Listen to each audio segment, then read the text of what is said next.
Assalamualaikum warahmatullahi wabarakatuh. Bismillahirrahmanirrahim.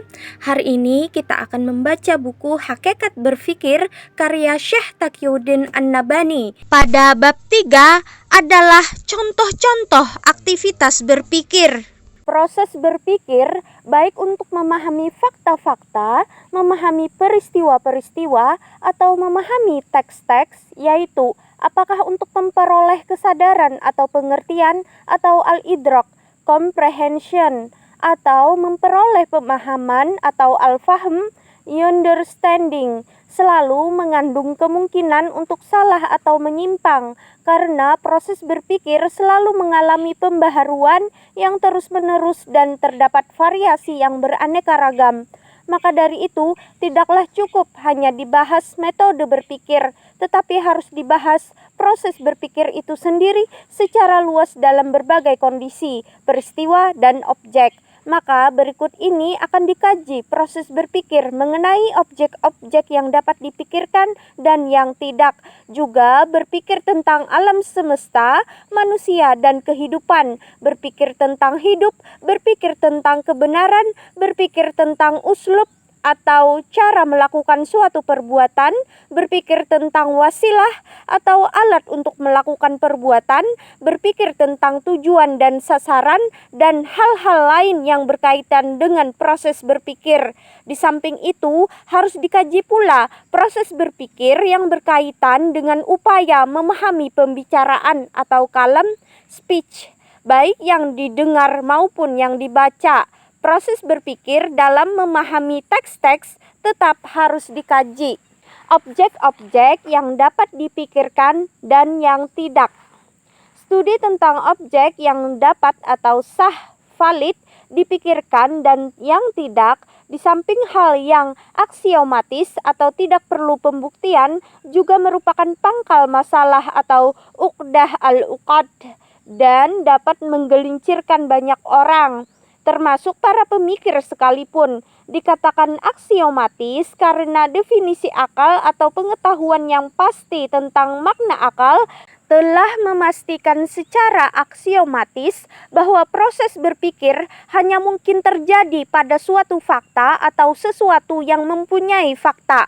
Artinya, proses berpikir tidak bisa berjalan pada selain fakta yang terindra, sebab aktivitas berpikir merupakan proses memindahkan fakta melalui panca indera ke dalam otak. Oleh karena itu, jika tidak ada fakta yang diindra, aktivitas berpikir tidak mungkin bisa dilakukan. Tidak adanya penginderaan terhadap fakta telah meniadakan adanya proses berpikir dan kemungkinan proses berpikir. Dikatakan pangkal masalah karena banyak para pemikir yang membahas berbagai hal yang bukan fakta. Seluruh pembahasan filsafat Yunani hanya pembahasan pada sesuatu yang tidak ada realitasnya. Pembahasan para ahli pendidikan tentang pembagian otak juga hanya pembahasan mengenai sesuatu yang tidak bisa diindra. Pembahasan para ulama kaum muslim tentang sifat-sifat Allah atau sifat-sifat surga dan neraka juga hanya pembahasan pada sesuatu yang tidak dapat diindra. Jadi, manusia secara umum telah didominasi oleh sikap mengambil banyak pemikiran atau banyak melakukan proses berpikir pada sesuatu yang tidak bisa diindra. Berdasarkan ini, pembahasan tentang objek yang bisa dipikirkan dan yang tidak merupakan pangkal masalah yang rumit. Hanya saja meskipun demikian dan meskipun banyak pengetahuan yang dihormati dan dipastikan sebagai akidah berupa objek-objek yang tidak bisa dipikirkan, maka definisi akal dan menjadikan metode rasional yang dijadikan asas berpikir menuntut bahwa objek yang bukan fakta atau tidak bisa diindra tidak bisa dijadikan objek proses berpikir. Proses yang berlangsung juga tidak bisa dikatakan aktivitas berpikir. Contohnya pendapat tentang akal pertama, akal kedua, dan seterusnya, atau filsafat neoplatonisme. hanyalah sekedar fantasi atau khayalan dan asumsi semata karena tidak merupakan fakta yang indrawi dan tidak termasuk objek yang mungkin dapat diindra. Artinya, proses berkhayallah yang telah menghayalkan atau mengasumsikan adanya asumsi-asumsi teoritis itu yang mengantarkan pada berbagai kesimpulan. Fantasi semacam ini jelas bukan aktivitas berpikir. Berkhayal bukanlah proses berpikir, bahkan seluruh asumsi yang ada, meskipun asumsi-asumsi dalam matematika bukanlah proses berpikir dan bukan aktivitas berpikir. Berdasarkan penjelasan di atas, dapatlah dikatakan bahwa seluruh filsafat Yunani bukanlah pemikiran. Di dalamnya tidak berlangsung aktivitas berpikir, sehingga tidak bisa dipandang sebagai hasil proses berpikir. Sebab dalam filsafat Yunani memang tidak berlangsung proses berpikir dan tidak pula ada aktivitas berpikir. Filsafat Yunani hanya fantasi dan asumsi semata. Contoh lain adalah pendapat bahwa otak terbagi ke dalam beberapa bagian dan setiap bagian khusus berkaitan dengan pengetahuan tertentu. Pendapat ini pun seluruhnya tidak lebih hanya fantasi dan asumsi semata, bukan merupakan realitas. Sebab fakta otak yang bisa diindra menunjukkan bahwa otak tidaklah terbagi-bagi. Artinya terbagi-baginya otak tidak termasuk objek yang bisa diindra, karena otak yang sedang bekerja, yaitu melakukan aktivitas berpikir, tidak mungkin dapat diindra. Dengan demikian, pernyataan bahwa otak terbagi-bagi di samping tidak sesuai dengan realitas juga tidak dihasilkan melalui penginderaan. Oleh karena itu, dapat dikatakan bahwa ilmu-ilmu pendidikan seluruhnya bukanlah pemikiran atau bukan hasil aktivitas berpikir, melainkan hanya fantasi dan asumsi belaka. Contoh lainnya adalah pendapat bahwa Allah Subhanahu wa Ta'ala mempunyai sifat kudrah atau kuasa dan sifat keberadaannya sebagai qadir atau yang berkuasa. Dikatakan bahwa sifat kudrah mempunyai hubungan opsional yang bersifat kodim atau ta'aluk takhyiri kodim, dan hubungan opsional yang bersifat baru atau ta'aluk takhyiri hadis.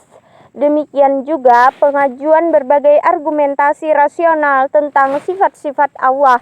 Semua itu dan yang sejenisnya meskipun terkesan sebagai pembahasan rasional dan berdasarkan argumentasi akal, sebenarnya bukanlah pemikiran atau produk proses berpikir, sebab di dalamnya tidak berlangsung aktivitas berpikir karena sifat-sifat Allah Subhanahu wa Ta'ala bukan merupakan objek yang bisa diindra oleh manusia. Walhasil, aktivitas berpikir atau proses berpikir tidak mungkin terwujud kecuali dengan adanya fakta yang bisa diindra oleh manusia. Namun demikian, terdapat sejumlah objek atau perkara yang mempunyai fakta, tetapi fakta tersebut tidak mungkin diindra oleh manusia dan tidak mungkin ditransfer ke dalam otak.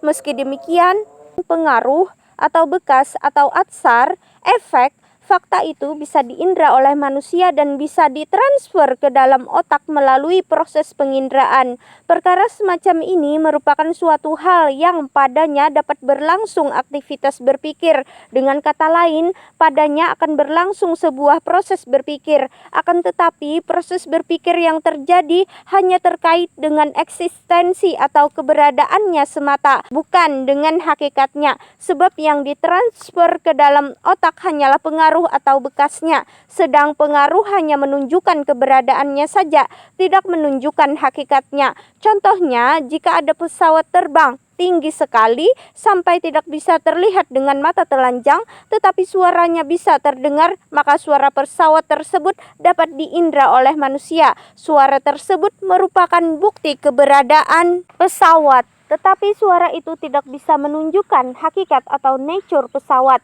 Dengan demikian, suara yang terdengar adalah suara yang berasal dari sesuatu yang ada. Dalam hal ini, kemampuan panca indera untuk membedakan sesuatu bisa menunjukkan bahwa suara tersebut adalah suara pesawat terbang. Aktivitas berpikir pada contoh tersebut sepenuhnya berkaitan dengan eksistensi, bukan hakikat pesawat terbang. Yang terjadi adalah proses berpikir tentang keberadaan pesawat terbang. Keberadaan pesawat terbang telah bisa ditetapkan, padahal panca indera tidak bisa mengindranya secara langsung. Yang bisa diindra hanya pengaruhnya saja, yaitu sesuatu yang menunjukkan adanya pesawat tersebut. Dengan demikian, akal memastikan keberadaan pesawat melalui keberadaan pengaruh pesawat. Memang benar mungkin dapat dibedakan suara pesawat Mirage dengan suara pesawat Phantom, dan mungkin pula jenis pesawat tersebut dapat diputuskan, sebagaimana dapat diputuskan bahwa itu adalah sebuah pesawat dengan cara membedakan jenis suaranya. Akan tetapi pengetahuan bahwa pesawat itu adalah Mirage atau Phantom hanya dilakukan dengan cara membedakan suaranya, sebagaimana keputusan bahwa benda itu adalah pesawat atau bukan pesawat dilakukan hanya dengan membedakan suaranya. Meskipun demikian, keputusan ini bukanlah keputusan terhadap hakikatnya, melainkan keputusan atas jenis eksistensi dengan cara membedakan pengaruhnya. Bagaimanapun, keputusan ini adalah sebuah pemikiran, apapun bentuknya, karena aktivitas berpikir di dalamnya berjalan secara nyata. Di dalamnya telah terjadi proses berpikir, karena panca indera telah mentransfer pengaruhnya. Dalam hal ini, tidak bisa dikatakan bahwa keputusan terhadap adanya pesawat merupakan dugaan atau zani, sebab objek pembahasannya adalah kemungkinan adanya proses berpikir pada sesuatu yang pengaruhnya bisa diindra oleh manusia, tetapi zatnya atau esensi tidak dapat diindra. Bagaimanapun, andaikan keputusan bahwa suara itu adalah suara pesawat merupakan dugaan, tetapi toh keputusan keberadaan benda yang mengeluarkan suara tersebut adalah keputusan yang pasti. Padahal kesimpulan-kesimpulan yang dihasilkan dari metode rasional sendiri memang bisa bersifat dugaan atau bersifat pasti, bergantung pada penginderaan terhadap fakta yang ditransfer ke dalam otak dan informasi yang digunakan untuk menafsirkan fakta tersebut. Namun demikian, proses berpikir yang berlangsung pada sesuatu yang tidak bisa diindra tersebut hanyalah khusus berkaitan dengan hal-hal yang pengaruhnya bisa diindra. Alasannya, pengaruh dari sesuatu adalah bagian dari keberadaan sesuatu itu. Oleh karena itu, sesuatu yang pengaruhnya bisa diindra dipandang bahwa keberadaannya pun bisa diindra oleh panca indera. Terhadap sesuatu tersebut bisa dilakukan proses berpikir, dan keberadaannya pun bisa dipikirkan dengan pasti. Begitu juga proses berpikir bisa terjadi pada perkara yang ditunjukkan oleh indera dan dibedakan jenisnya. Di luar itu tidak ada yang bisa dijadikan objek berpikir sehingga tidak bisa dijadikan pemikiran. Sebagai contoh, indera kadang-kadang bisa mencerap sejumlah perkara yang menjadi sifat atau karakteristik dari sesuatu, bukan pengaruh sesuatu. Sifat-sifat tersebut kemudian dijadikan sebagai perantara untuk menilai sesuatu perkara atau benda. Amerika misalnya memeluk ide kebebasan. Ini berarti Amerika bukan negara imperialis. Sebab imperialisme atau penjajahan merupakan penindasan terhadap berbagai bangsa, dan ini bertentangan dengan gagasan kebebasan. Jadi premis-premis ini, yakni bahwa Amerika memeluk ide kebebasan, bukanlah salah satu pengaruh Amerika di luar negerinya, melainkan salah satu sifat yang dilekatkan padanya. Jadi suatu benda misalnya memiliki sifat begitu, tidak berarti sifat tersebut adalah pengaruhnya. Oleh karena itu, proses berpikir tidak bisa dilakukan terhadap sifat tersebut. Pasalnya, sifat tersebut bukan merupakan karakteristik yang ditransfer oleh panca indera ke dalam otak untuk menilai seluruh aktivitas. Semua itu hanya merupakan sifat khusus dari suatu perkara, bukan merupakan salah satu pengaruhnya. Oleh karenanya, berbagai perbuatan tidaklah bisa diputuskan melalui perantaraan sifatnya yang dijadikan premis-premis bagi perbuatan. Ini dikarenakan berbagai perbuatan manusia tidak mewujud pada diri manusia karena manusia menyifati dirinya dengan sifat tertentu. Akan tetapi berbagai perbuatan tersebut mewujud pada diri manusia karena adanya berbagai macam pertimbangan dan berbagai sifat yang berbeda-beda. Sebagai contoh, Islam adalah agama yang mulia. Hal ini tidak berarti bahwa seorang muslim pasti mulia. Ini dikarenakan kemuliaan bukanlah agama, melainkan hanya merupakan salah satu pemikiran agama. Manusia sendiri ketika memeluk suatu agama tidak secara otomatis terikat dengan agama yang dipeluknya. Jadi kemuliaan bukanlah merupakan salah satu pengaruh agama, melainkan hanya salah satu sifat agama. Keterikatan dengan agama juga bukan salah satu pengaruh agama, melainkan hanya merupakan salah satu sifat agama. Hal ini tidak bisa dijadikan sebagai objek berpikir karena ia hanya merupakan asumsi semata, bukan proses berpikir. Berdasarkan penjelasan di atas, sesuatu yang bisa dijadikan sebagai objek berpikir adalah pengaruh atau bekas atau atsar, efek dari sesuatu, bukan sifat dari sesuatu itu. Alasannya, pengaruh dari sesuatu adalah mungkin untuk ditransfer ke dalam otak melalui panca indera. Lain halnya dengan sifat sesuatu, ia tidak bisa diindra sehingga tidak mungkin ditransfer ke dalam otak dengan perantaraan panca indera. Sifat yang ada pada sesuatu memang ada yang bisa diindra. Akan tetapi meskipun bisa ditransfer oleh panca indera, proses berpikir yang dilakukan hanya bisa ditujukan pada sifat itu sendiri, bukan pada pengaruh sesuatu. Menjadikan sifat sesuatu sebagai perantara untuk menilai pengaruhnya atau untuk menilainya secara langsung tidak akan membentuk aktivitas berpikir, sehingga tidak akan berlangsung proses berpikir tentang sesuatu tersebut. Dengan kata lain, sekedar asumsi semata tidak bisa dijadikan sebagai perantara untuk menilai sesuatu, karena asumsi tidaklah bisa diindra. Memang benar, sebagian asumsi yang dijadikan premis dalam logika termasuk perkara yang bisa diindra. Akan tetapi, jika memang demikian adanya, hal tersebut berarti bukan termasuk asumsi, melainkan termasuk fakta. Asumsi hanya sekedar perkiraan, bukan penginderaan, dan bukan pula perkiraan yang lahir dari proses penginderaan. Atas dasar ini adalah sebuah kesalahan ketika asumsi dan fantasi dijadikan sebagai pemikiran. Sering dikatakan bahwa ketika objek berpikir dibatasi hanya pada objek yang dapat diindra atau pada objek yang pengaruhnya dapat diindra, hal itu berarti telah menjadikan metode ilmiah sebagai asas berpikir, karena metode ilmiah tidak mempercayai apapun kecuali objek yang bersifat indrawi. Jadi, kemana perginya metode rasional? Jawaban atas pertanyaan tersebut adalah sebagai berikut. Sesungguhnya metode ilmiah mensyaratkan agar objek-objek yang indrawi tersebut tunduk pada eksperimen dan pengamatan, tidak cukup hanya sekedar dapat diindra. Oleh karena itu, proses berpikir atau at-tafkir tidak dapat dilakukan kecuali pada objek-objek yang dapat diindra, baik yang tunduk pada eksperimen dan pengamatan maupun yang hanya dapat diindra. Hal itu tidak berarti menjadikan metode ilmiah sebagai asas berpikir, melainkan hanya menjadikan metode tersebut sebagai aktivitas berpikir yang benar, karena metode ilmiah mensyaratkan objek pemikirannya harus bersifat indrawi, sekaligus harus tunduk pada percobaan dan pengamatan. Berbeda dengan objek pemikiran dari metode rasional yang menuntut objeknya harus bersifat indrawi. Alasannya, yang menjadi dasar dari definisi akal bukanlah informasi terdahulu atau al-maklumat as-sabiqoh, melainkan fakta-fakta yang bisa diindra. Informasi terdahulu dalam hal ini hanyalah syarat yang harus ada agar proses berpikir terhadap objek yang bisa diindra tersebut dapat berlangsung. Artinya, tanpa informasi terdahulu, yang terjadi hanyalah sekedar penginderaan saja. Walhasil, yang menjadi persoalan pokok dalam berpikir adalah bagaimana proses berpikir dapat berlangsung pada fakta-fakta yang bisa diindra, bukan pada objek-objek yang hanya sebatas perkiraan atau yang dikhayalkan keberadaannya.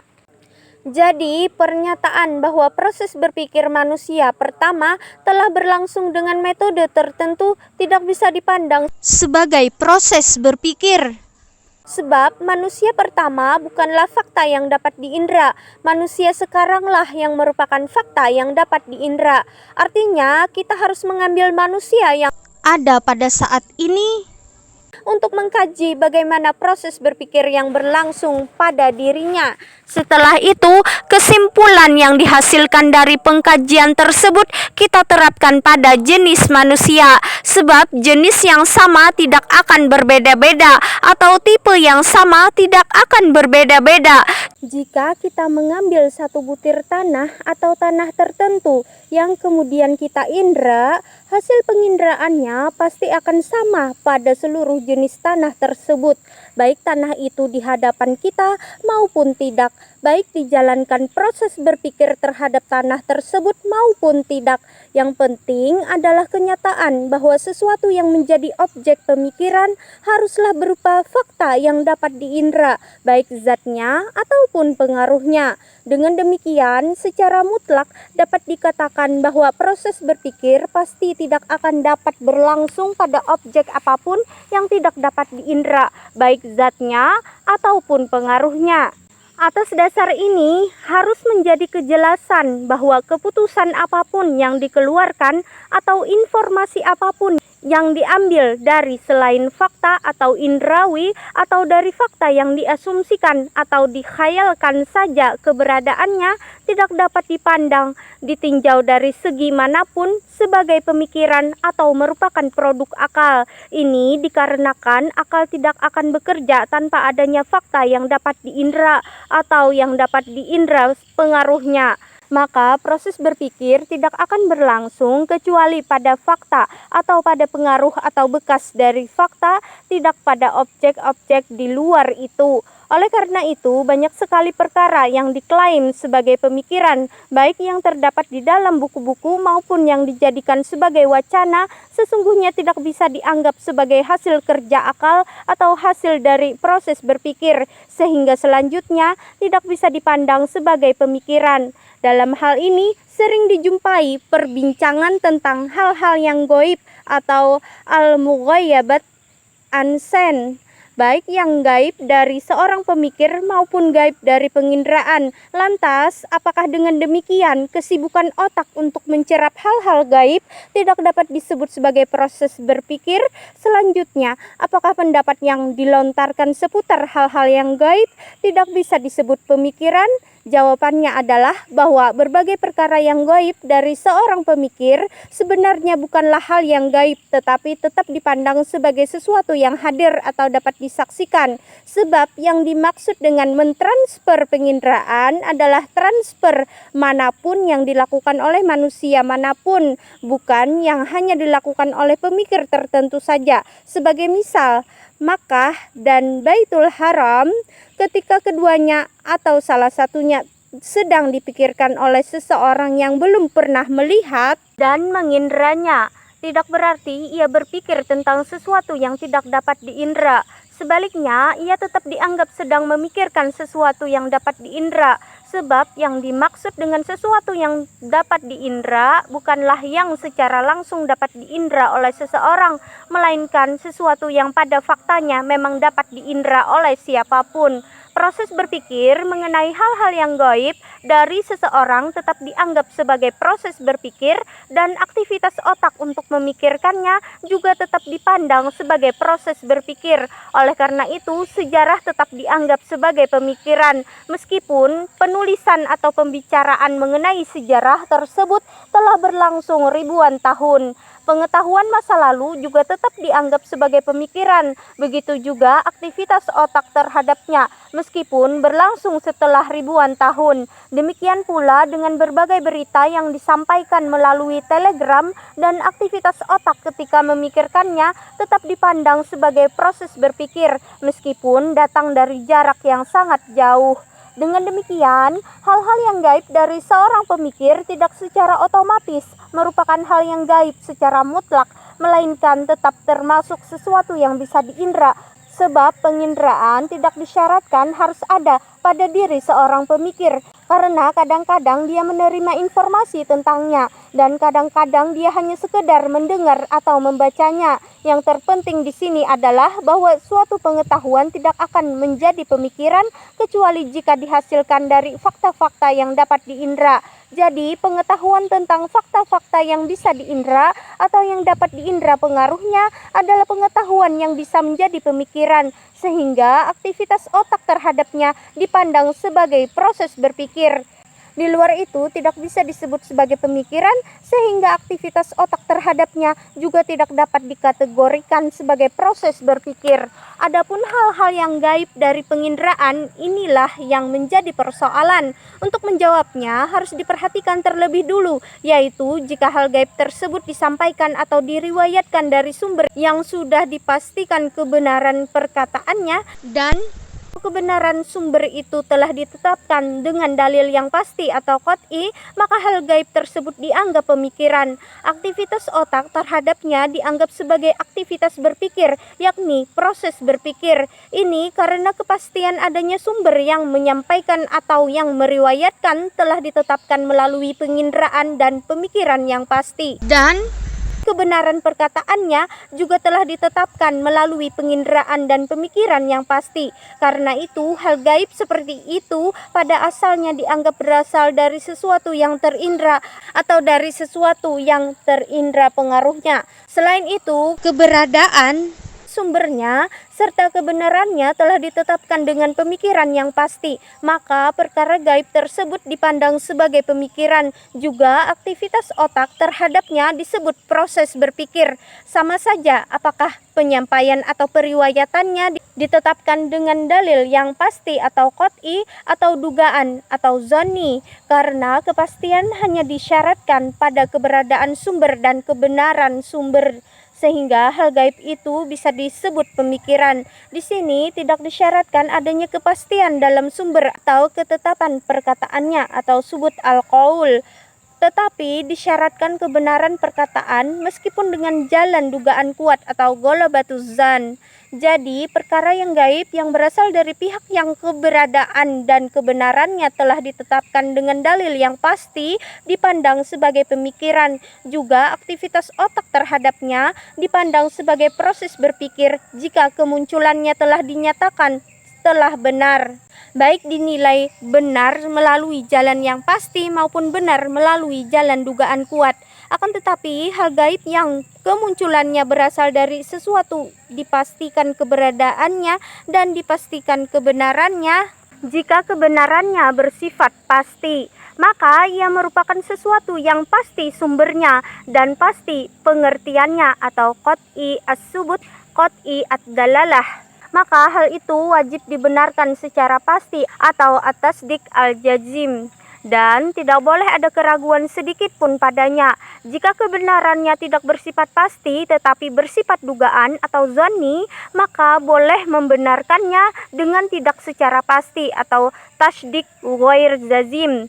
Tetapi keduanya tetap termasuk pemikiran. Juga aktivitas otak terhadapnya dipandang sebagai proses berpikir. Dengan demikian, hal-hal yang gaib yang terdapat di kalangan kaum muslim, baik yang terdapat dalam hadis ahad yang dapat diterima untuk dijadikan dalil, maupun yang terdapat dalam Al-Quran, dipandang sebagai pemikiran, dan aktivitas otak terhadapnya dipandang sebagai proses berpikir.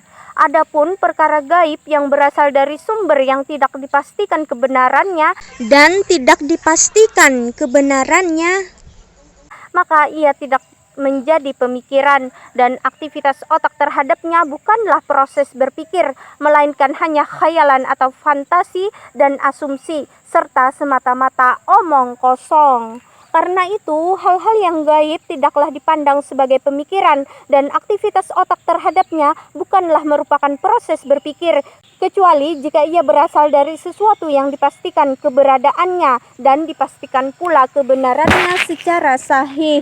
Hanya dalam kondisi inilah Hal yang gaib bisa disebut sebagai pemikiran dan aktivitas otak terhadapnya dipandang sebagai proses berpikir.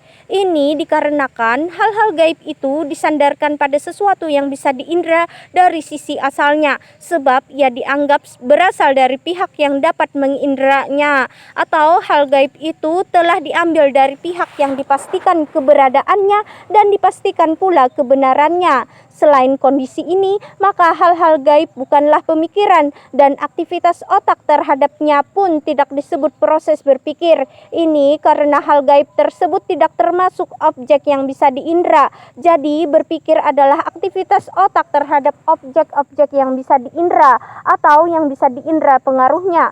Sedangkan pemikiran adalah hasil dari aktivitas tersebut yang tidak mungkin terwujud kecuali berlangsung pada objek-objek yang bisa diindra atau yang bisa diindra pengaruh atau bekasnya. Demikian pembacaan buku Hakikat Berpikir karya Syekh Taqiyuddin An-Nabhani pada hari ini.